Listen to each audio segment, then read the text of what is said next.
Hi guys, কেমন আছো তোমরা? তো আমি আজকে একটা নতুন রেসিপি নিয়ে চলে এসেছি এই গরমে, যাতে আমরা একটু ভালো খাওয়া দাওয়া করতে পারি, একটু ভালো এই গরমে থাকতে পারি। তো এই জন্য এই রেসিপিটা আমি তোমাদের সাথে শেয়ার করছি।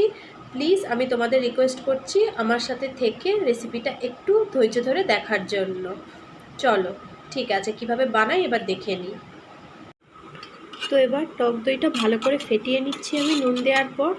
খুব ভালো করে ফেটাতে হবে যাতে কোনো লাম্পস না থাকে এর ভেতরে।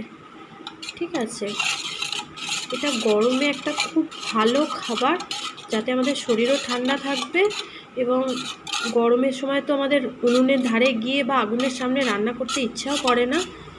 তো এটা একটা খুব ভালো ব্রেকফাস্ট এই গরমের জন্য। এতে এবার আমি দেব হচ্ছে শসা, তারপর দেব হচ্ছে তরমুজ। আরও আপনাদের কাছে যদি আরও ফল থাকে তো সেই সমস্ত ফল আপনারা এতে অ্যাড করতে পারেন পছন্দ মতো। ঠিক আছে, তো এটা ভালো করে এর সাথে মিশিয়ে নেব। তো আমার কাছে কিছু আমন্ড ছিল, তো আমি এগুলো এখন একটু ভিজিয়ে রেখেছিলাম, তো এগুলো আমি একটু হালকা করে থেতো করে নেব। এটা অপশনাল, এটা আপনারা চাইলে দিতেও পারেন, নাও দিতে পারেন। তো আমন্ডগুলোকে আমি জাস্ট একটু ভেঙে ভেঙে মতো নিয়েছি। এবার এটা এর সাথে আমি মিশিয়ে দেব।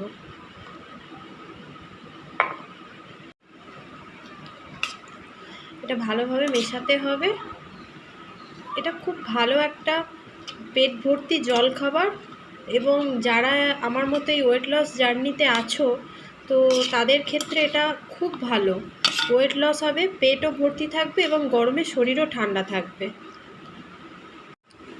তো আমার কাছে কতগুলো ক্র্যানবেরি ছিল, তো আমি এগুলো এর মধ্যে অ্যাড করে দিচ্ছি।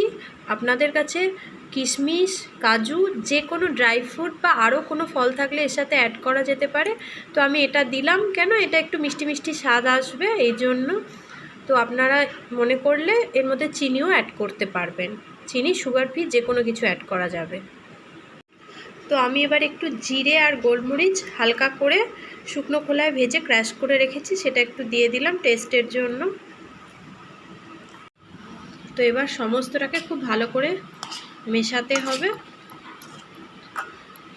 জিরে গোলমরিচ গুঁড়োটা আপনারা স্বাদ অনুযায়ী মিশিয়ে নেবেন। এই যে ব্যাপারটা পুরো রেডি হয়ে গেছে, আমি এটা বাটিতে সার্ভ করে দিয়েছি। তো আপনারা যদি মনে করেন এটা ফ্রিজে ঠান্ডা করে খাবেন, করতে পারেন, এবং যারা ঠান্ডা খেতে চান না তারা এমনিও খেতে পারেন। তো এটা আপনাদের যে যার ইচ্ছার ওপর। তো এটা মোট কথা খুব অল্প খাটনিতে খুব সুন্দর একটা স্বাস্থ্যকর এবং খুব চটজলদি হয়ে যাবে বানানো, এবং গরমে অনেকক্ষণ পেটও ভর্তি থাকবে, শরীরও ঠান্ডা থাকবে। আর যারা ওয়েট লসে আছেন তাদের তো এটা খুব উপকার হবে। আপনারা প্লিজ রেসিপিটি ট্রাই করবেন এবং ভিডিওটিকে লাইক করে চ্যানেলটিকে সাবস্ক্রাইব করে আমার পাশে থাকবেন। অনেক ধন্যবাদ, আর এই গরমে অনেক ভালো থাকবেন।